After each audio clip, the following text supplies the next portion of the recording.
La ministre de l'Enseignement supérieur et de la Recherche scientifique doit démissionner. Telle a été la déclaration de la députée élue à Wanganjan ce jour, suite à la fuite de sujets d'hier. La ministre de tutelle ne maîtrise pas son domaine, encore moins ses responsabilités d'après cet élu.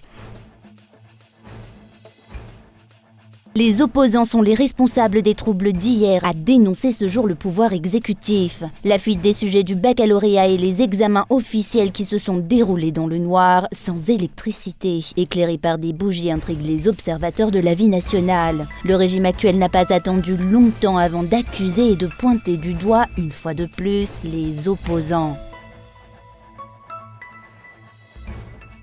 À la une de l'actualité internationale en Ukraine, Evgeny Prigojine, le patron du groupe paramilitaire russe Wagner, qui a mené fin juin une rébellion avortée vers Moscou, a annoncé que ses hommes ne combattront plus en Ukraine, mais que leurs activités vont se concentrer en Afrique selon une vidéo impossible à identifier, diffusée mercredi 19 juillet sur la chaîne Telegram du groupe.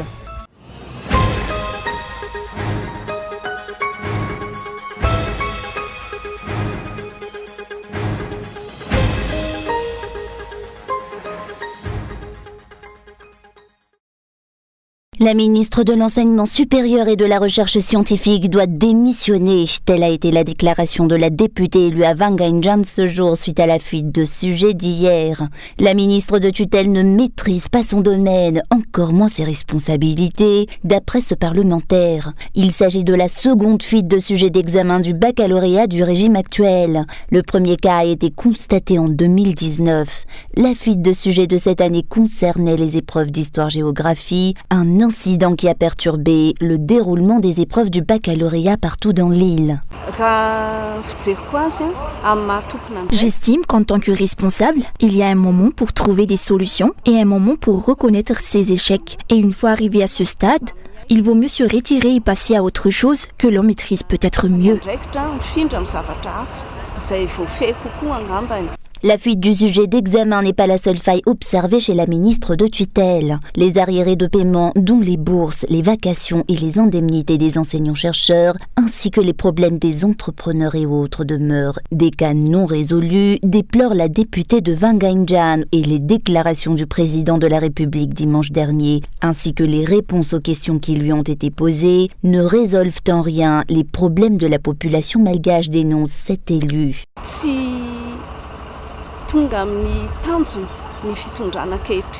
Le régime actuel n'a pas atteint ses objectifs. Conformément à la question qui a été posée dimanche dernier, la population malgache est-elle heureuse ? Si l'on me pose une telle question et que je me réfère à ce qu'on me confie au quotidien en tant que député, il faut avouer que la population malgache est encore en grande difficulté à l'heure actuelle. Cela concerne tous les citoyens, chaque foyer et le pays tout entier. Et les décisions que prend le régime actuel ne mènent pas à la résolution des problèmes et des difficultés dont souffre actuellement le pays et la population. De nombreux points et de nombreuses situations attestent de la mauvaise gestion du pays, notamment la pauvreté avérée de la population malgache à l'heure actuelle, le chômage, la malnutrition, l'insécurité et autres.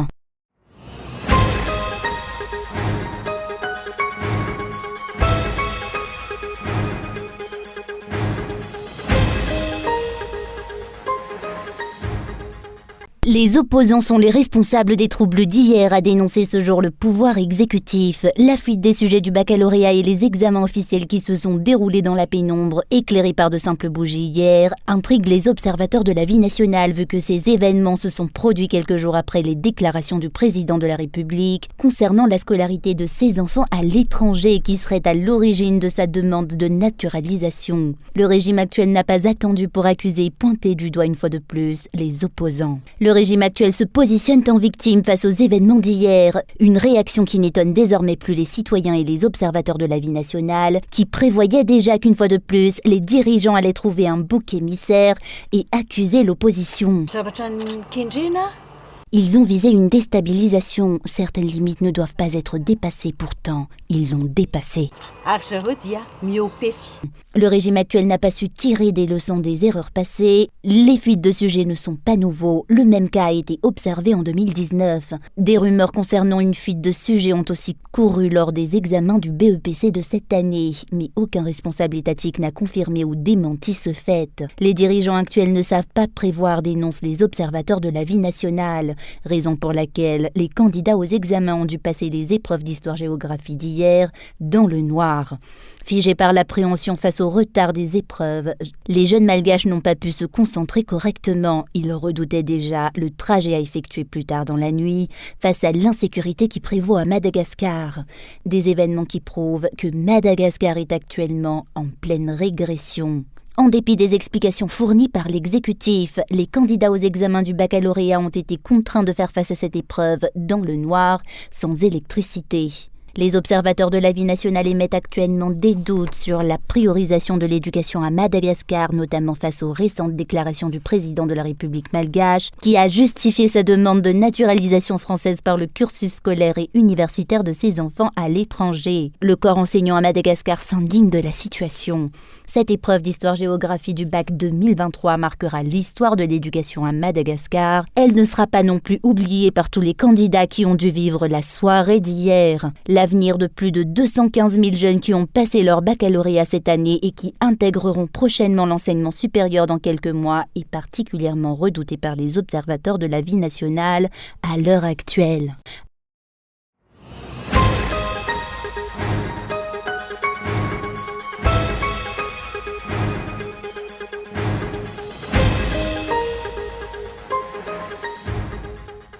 Le leader du syndicat de la CNAPS a été victime d'agressions à l'arme blanche tôt ce matin en sortant de son domicile. Ayant échappé à la mort, il a néanmoins reçu un coup de couteau. Le danger de mort qui plane sur les meneurs des syndicats de la CNAPS est inacceptable. Une déclaration faite par les membres de ce syndicat ce matin suite à cette tentative de meurtre. L'inertie de l'État face aux nombreux problèmes que rencontrent les syndicats malgaches, dont le syndicat de la CNAPS à l'heure actuelle, intrigue, ont-ils déclaré ce jour. La plainte déposée en 2022 n'a plus connu de suite, dénonce la solidarité syndicale de Madagascar.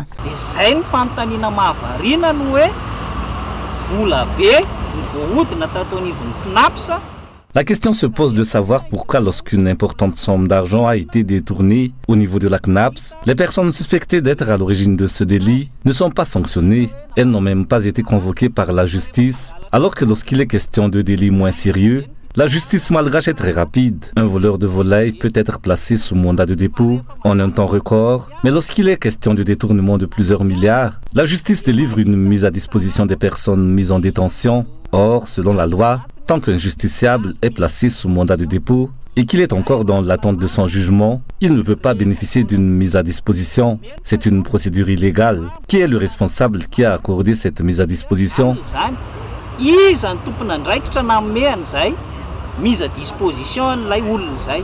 Hormis ce dossier de 2022, une autre plainte sera prochainement déposée par les employés de la CNAPS, compte tenu des nombreux dossiers actuellement diffusés un peu partout, selon les explications.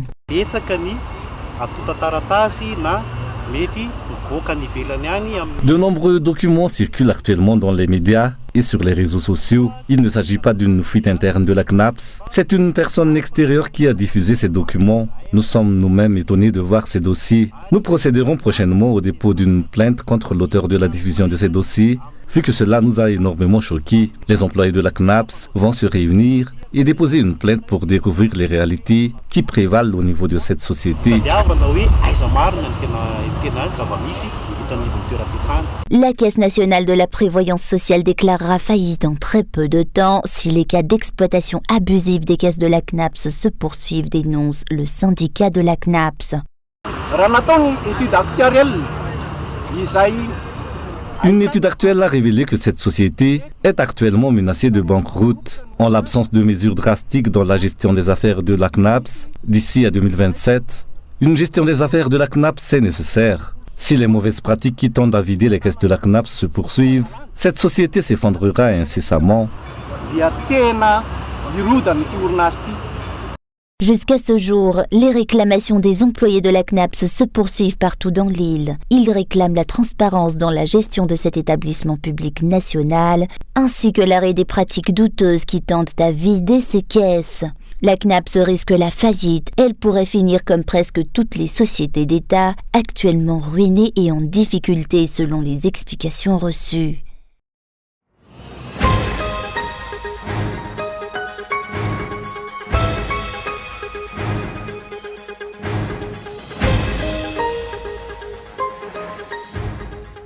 Les lémuriens ou le Valk font le renom et la particularité de Madagascar. Or, ils sont menacés d'extinction à l'heure actuelle.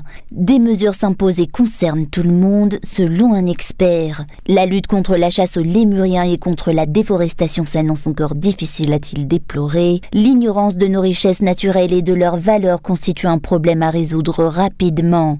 Les lémuriens peuvent être facteurs de développement durable, explique un primatologue, expert en lémuriens.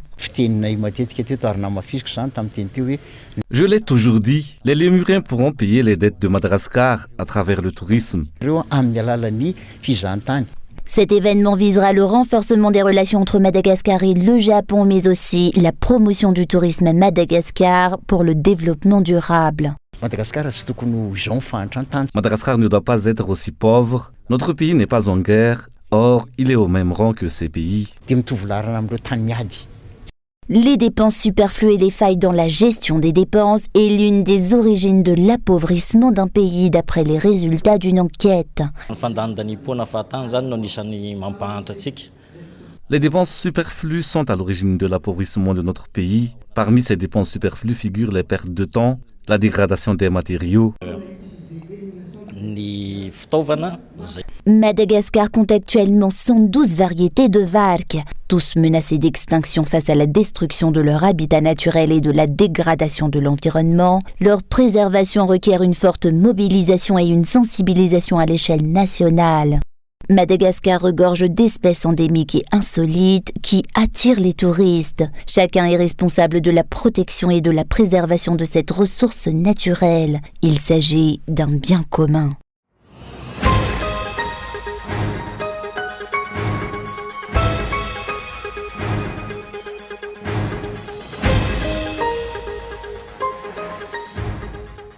La majorité des animaux du parc zoologique de Tsimbazaza meurent progressivement de faim et de soif. Ils sont sous-alimentés depuis des mois selon le rapport du C16, section Antananarivo. Ces animaux ne sont pas nourris régulièrement. Ils se retrouvent souvent privés d'eau et de nourriture.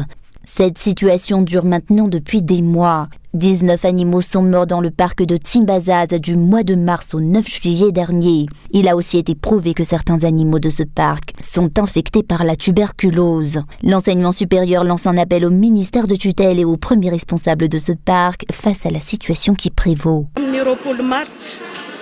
Le 20 mars 2023, la livraison de nourriture destinée aux animaux du parc n'a pas été faite. Les animaux du parc de Tsimbazaza n'ont donc pas mangé de la journée. Du 27 mars au 17 juillet, la nourriture des animaux du parc n'a pas non plus été livrée selon le rapport reçu. Suite à cela, de nombreux animaux sont morts, dont des varques.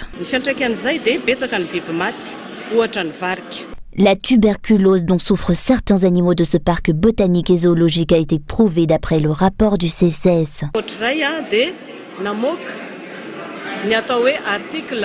Quelques chercheurs ont sorti un article scientifique informant de la présence de la tuberculose dans le parc. Cette maladie infecte actuellement les animaux de ce parc.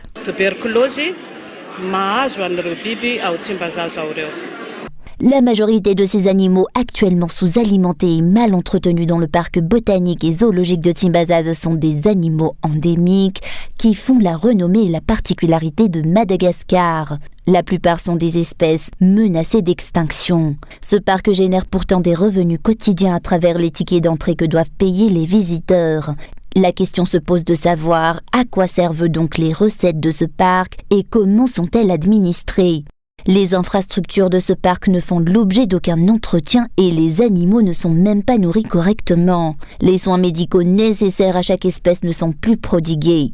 Une situation qui dure depuis un long moment, mais aucune mesure n'a été prise pour résoudre le problème. À noter que le ministère de l'Enseignement supérieur et de la Recherche scientifique est le premier responsable du parc botanique et zoologique de Tsimbazaz. Le ministère de tutelle est à peine quelques mètres de ce parc.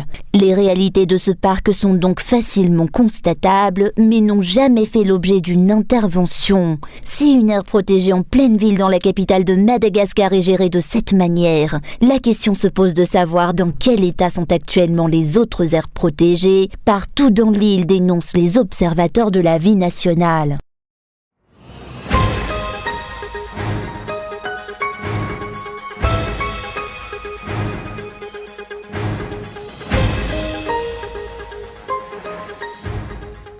La signature de collaboration entre la Faculté des sciences à Ankatso et le FIVPAMA ou le groupement du patronat malagasy a été effectuée ce matin.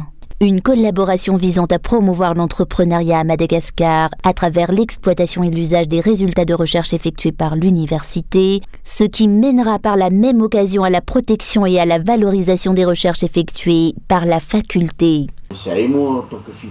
En tant que FIVPAMA, nous sommes membres et administrateurs au niveau de l'OMAPI. Nous œuvrons dans la protection des résultats de recherche et autres. Tout ce que je demande, c'est que l'on fasse tous preuve d'ouverture lorsque nous sommes conscients de la valeur de la recherche et des besoins de la société. C'est donc à chacun de faire en sorte d'aboutir à un consensus pouvant mener à une collaboration.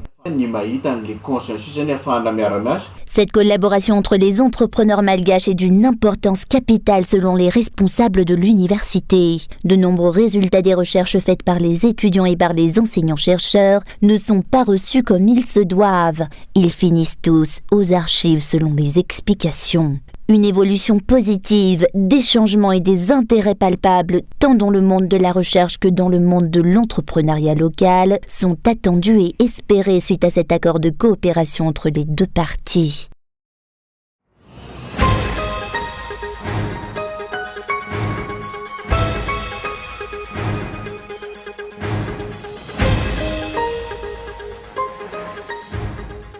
Les délestages vont diminuer dans 3 semaines, mais ils ne cesseront pas totalement. Les coupures persisteront, mais il n'y aura plus de délestage. Telle a été la déclaration du ministre de l'Énergie et des Hydrocarbures ce jour, lors d'une conférence de presse. Un ressortissant étranger sur 19 candidats a aussi été sélectionné pour le redressement de la Jirama, a-t-il annoncé ce jour.